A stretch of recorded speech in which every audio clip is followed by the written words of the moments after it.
નમસ્કાર મિત્રો, ધોરણ 12 વિષય ભૂગોળ, ચેપ્ટર 11 માહિતીના સ્ત્રોત અને તેનું સંકલન, સંપૂર્ણ સ્વાધ્યાય સોલ્યુશન. વિકલ્પો. પ્રશ્ન 1, નીચે આપેલી વિગતોમાં કુદરતી તત્વ કયું? જવાબ ડી, પાવાગઢ ડુંગર. પ્રશ્ન 2, નીચે આપેલી માહિતીમાં કયું તત્વ સાંસ્કૃતિક નથી? જવાબ એ, ગ્રેનાઇટ. પ્રશ્ન 3, પ્રાથમિક માહિતીની ઓળખ કરો. જવાબ એ, પ્રશ્નાવલીના ઉત્તર. પ્રશ્ન 4, દ્વિતીયક માહિતી એટલે શું? જવાબ સી, પ્રકાશિત સાહિત્યમાંથી લીધેલી માહિતી. એક વાક્યમાં પ્રશ્ન. પ્રશ્ન 1, સર્વે ઓફ ઇન્ડિયા સંસ્થા ક્યાં આવેલી છે? જવાબ, સર્વે ઓફ ઇન્ડિયા નામની સંસ્થા દહેરાદૂનમાં આવેલી છે. પ્રશ્ન 2, નાટમોનું પૂરું નામ લખો.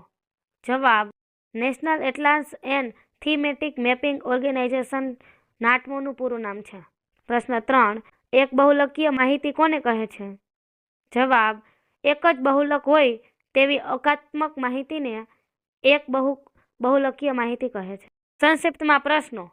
પ્રશ્ન 1, સારણીકરણ વિશે માહિતી આપો. જવાબ, એકઠી કરેલી કુલ માહિતીમાંથી જરૂરી હોય તે માહિતીને જુદી તારવવામાં આવે છે. તે માહિતીને વિશિષ્ટ સ્વરૂપમાં ગોઠવવામાં આવે છે. આ પ્રક્રિયાને સારણીકરણ કહે છે. તેને માટે જરૂરી હોય તેટલા ખાનાવાળો કોઠો તૈયાર કરવામાં આવે છે.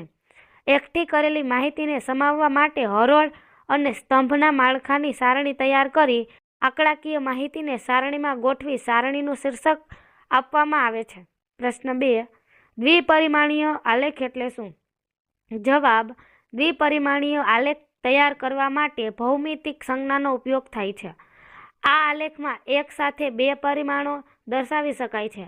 આવી સંજ્ઞાઓમાં વર્તુળ અને ચોરસનો સમાવેશ થાય છે. પ્રશ્ન 3, સમષ્ટિ ઉદાહરણ આપી સમજાવો.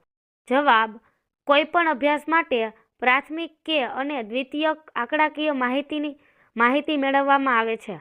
આ બધા જ આંકડા જુદા જુદા એકમો હેઠળ સંકલિત કરવામાં આવે છે. બધા એકમોના સમૂહને અભ્યાસ માટેની સમષ્ટિ કહે છે. જેમ કે અમદાવાદ મહાનગરની કુલ જનસંખ્યાને સમષ્ટિ કહે છે. અથવા ગુજરાત રાજ્યના કોઈ એક વર્ષમાં ધોરણ 9માં અભ્યાસ કરતા બધા જ વિદ્યાર્થીઓને સમષ્ટિ કહેવાય. પોપ્યુલેશનનો અર્થ વસ્તી એવો કરવાનો નથી. સવિસ્તર પ્રશ્નો. પ્રશ્ન 1, આલેખોનું વર્ગીકરણ સમજાવો. જવાબ, આલેખમાં દર્શાવેલી માહિતીના સ્વરૂપ પ્રમાણે આલેખોનું નીચે પ્રમાણે વર્ગીકરણ કરવામાં આવે છે.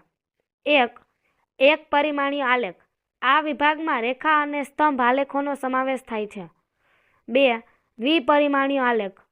આ વિભાગમાં વર્તુળ, ચોરસ અને લંબચોરસ વગેરે ભૌમિતિક આકૃતિવાળા આલેખોનો સમાવેશ થાય છે.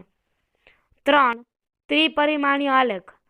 આ વિભાગમાં બ્લોક પાઇલ્સ, ઘન, ગોળો, ઘન ચોરસ વગેરે આકૃતિઓ દર્શાવતા આલેખોનો સમાવેશ થાય છે.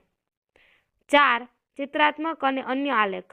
આ વિભાગમાં ચિત્રાત્મક અને કાર્ટોગ્રામ દર્શાવતા આલેખોનો સમાવેશ થાય છે.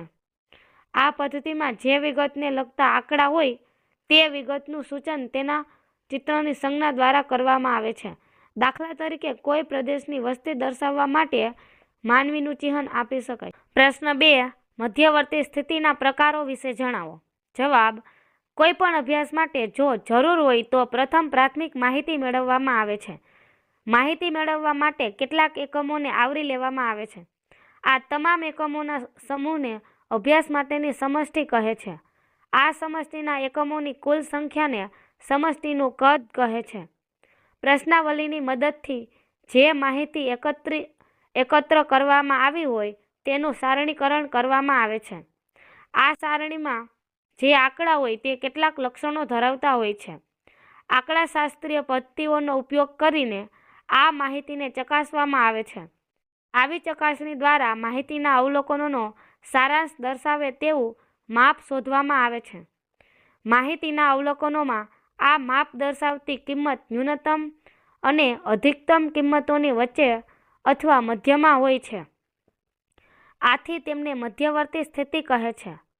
તેમને સરેરાશ પણ કહી શકાય. સામાન્ય વપરાશમાં સરેરાશોના 3 માપ હોય છે. 1, મધ્યક, 2, મધ્યસ્થ અને 3, બહુલક. 1, મધ્યક. માહિતીના બધા અવલોકનોનો સરવાળો કરીને તે સરવાળાને અવલોકનોની કુલ સંખ્યા વડે ભાગવાથી જે મૂલ્ય મળે તેને મધ્યક કહેવામાં આવે છે. મધ્યક શોધવાનું સૂત્ર x બાર બરાબર EX/n. 2. મધ્યસ્થ મધ્યવર્તી સ્થિતિ માપવાની પદ્ધતિ છે. તેનો સાદો અર્થ મધ્યમાં સ્થિત અથવા મધ્યમાં આવેલું માપ એવો થાય છે. મધ્યસ્થનું માપ બધા અવલોકનોની મધ્યમાં હોય છે, તેથી તેને મધ્યસ્થના નામથી ઓળખવામાં આવે છે. મધ્યસ્થ એ કુલ અવલોકનોના બે સરખા ભાગ પાડતું મૂલ્ય છે. મધ્યસ્થ શોધવાનું સૂત્ર m બરાબર n+1/2 n+1/2 તેટલામાં પ્રાપ્તાંકની કિંમત. જ્યારે અવલોકનો અયુગ્મ સંખ્યામાં હોય ત્યારે આ સૂત્રનો ઉપયોગ થાય છે, પણ જો અવલોકનોની સંખ્યા બેકી હોય ત્યારે નીચેના સૂત્રનો ઉપયોગ થાય છે. m બરાબર mના અવલોકનનું મૂલ્ય પ્લસ m+1 અવલોકનોનું મૂલ્યના છેદમાં 2. 3. બહુલક આંકડાકીય માહિતીના અવલોકનોમાં એકથી વધુ વખત પુનરાવર્તન પામતા અવલોકનના મૂલ્યને બહુલક કહે છે. તેને અંગ્રેજી મૂળાક્ષર Z સંજ્ઞાથી સૂચિત કરવામાં આવે છે. અહીં એક કરતાં વધુ અવલોકનો જવાબરૂપે હોઈ શકે છે. એક જ બહુલક હોય તેવી અંકાત્મક માહિતીને એક બહુલકીય માહિતી અને બે બહુલકો ધરાવતી માહિતીને દ્વિબહુલકીય માહિતી કહે છે.